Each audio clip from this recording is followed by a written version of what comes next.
Look at Elliott, as it's got on the bottom of the screen there, running at 11 kilometers an hour at 1.5% incline. This is the video we didn't look at in the session. So in order to break it down, I'm first going to look at how Elliott is landing.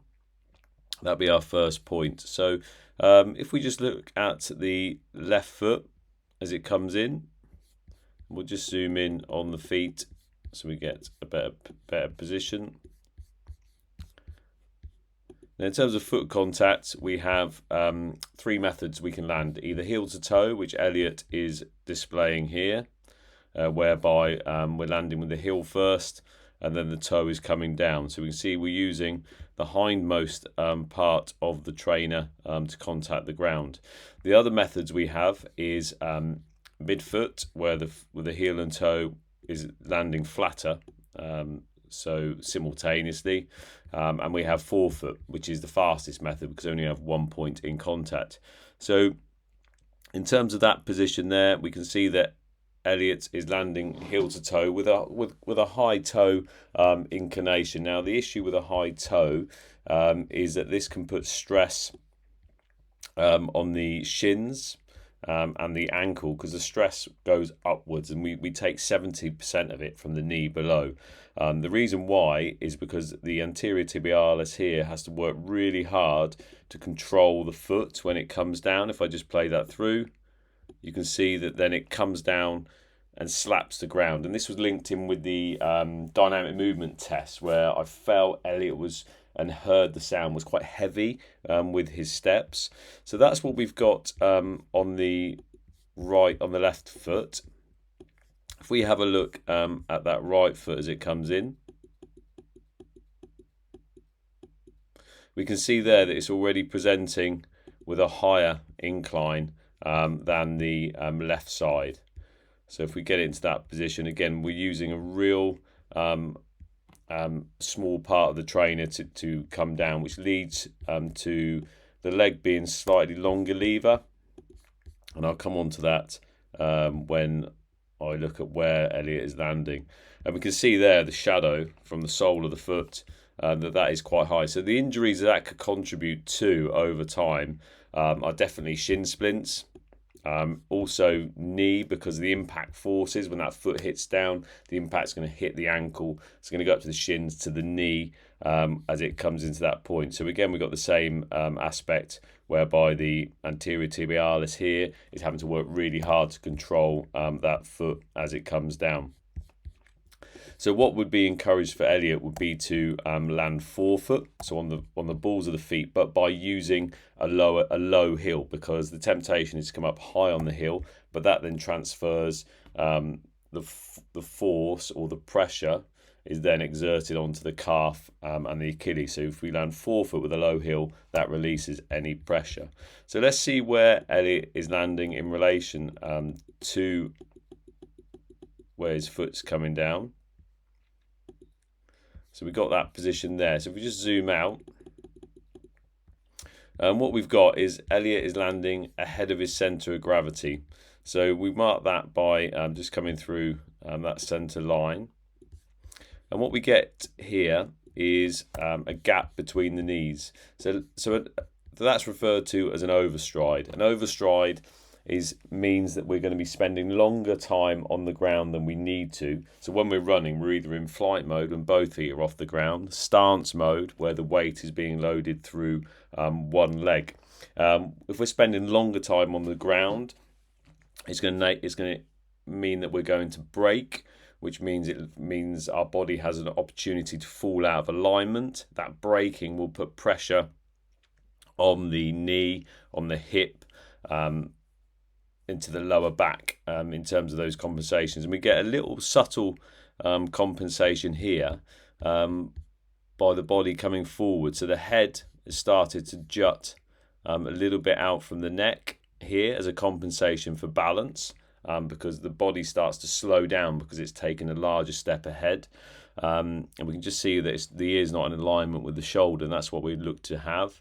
Also, if we look at the angle of the hips, just down there, we can see that we've got a little bit of flexion from the trunk, whereby the angle of the hips are starting to point down, where that arrow is, where the point of my arrow is on the handle of the treadmill there. So that's the braking forces which will slow down. Injuries associated with overstride can affect the ankle, shins, knee, outer hip and lower back. So that's the overstride on the left. If we play it through and we look, and if we look at that contact here, just when we get into stance mode, so when the weight is going through the full leg, we can just see at this point how the body has dropped, and we've got the knee coming over the toes, so that means we've sunk into the ground a little bit there, which is going to slow us down, so it's going to be hard to pick up speed. Also, if we look at the angle of the body, it becomes more of a Z, where the body has got increased ground contact time.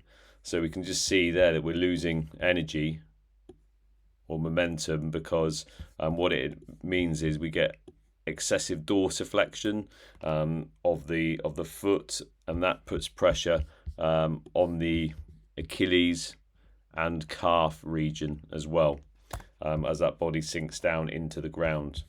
So we've got longer contact. So if we look at the right foot, and we'll just play that through.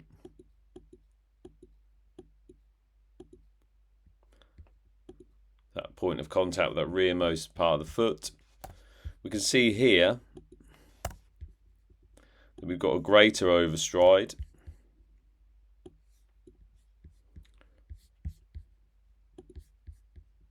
With that right leg coming across there. And we're also leading with a longer lever. So the leg's coming through straighter on that point. So as we take that frame through that, as that toe starts to come down from that position, and again we've got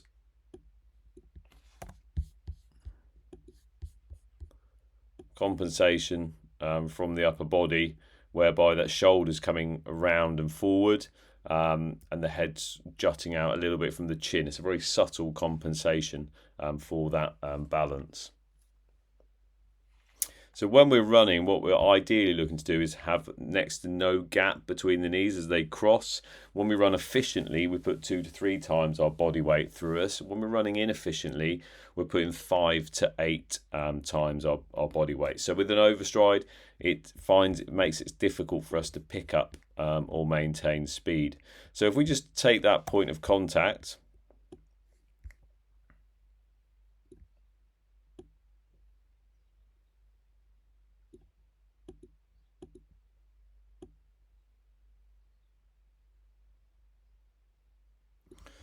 okay, so it just highlights how the body's dropping. So I'll just put, and this is that increased time, so we just put the lines on the body here as that foot makes contact, and this shows how the body collapses a little bit. So when it falls out of alignment, it can put stress on the outer side of the knee. So we see where the drop, where we got the body, the weight going through the body, the hips dropped down to the handles, and we can just see the distance from the head where it's sunk on that position as well. So if we just rewind that a little bit for you, so you can see the dots where it comes in on that waistband, and then we'll start to lose that as we get into mid-stance mode. So that just identifies how we have an increased ground contact time.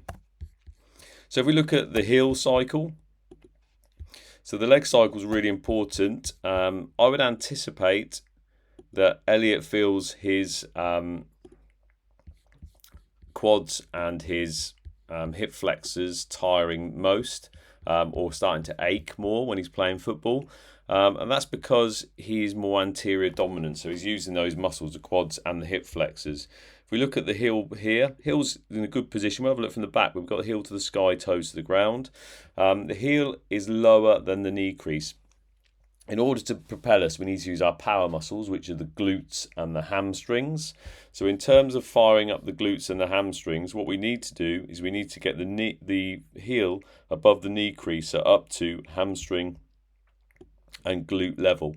And by doing that, that activates those key muscles, which enables the body to pick up speed, maintain speed even more. What it also produces is a shorter lever. So the leg comes through in a shorter lever, which makes it easier to place our foot underneath our hips, which is an inch or two from there, which will enable Elliott to pick up and maintain speed. The issue with the low heel lift is it means that our right leg, as it gets into stance mode, so as it's taking the full weight, what it has to do here is it has to become a brake and carry the body over and support it, which puts that extra stress on it as well.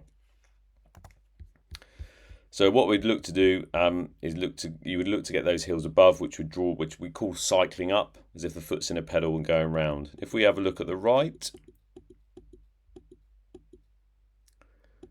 we can see again that heel is slightly higher, but it's pretty much consistent with the other foot in terms of that.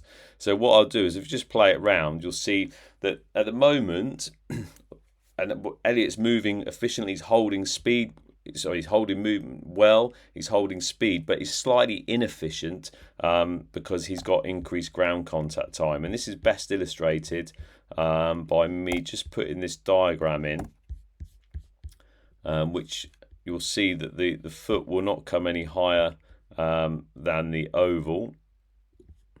And it just indicates where, as soon as that foot leaves the ground, it's back in contact with the ground again.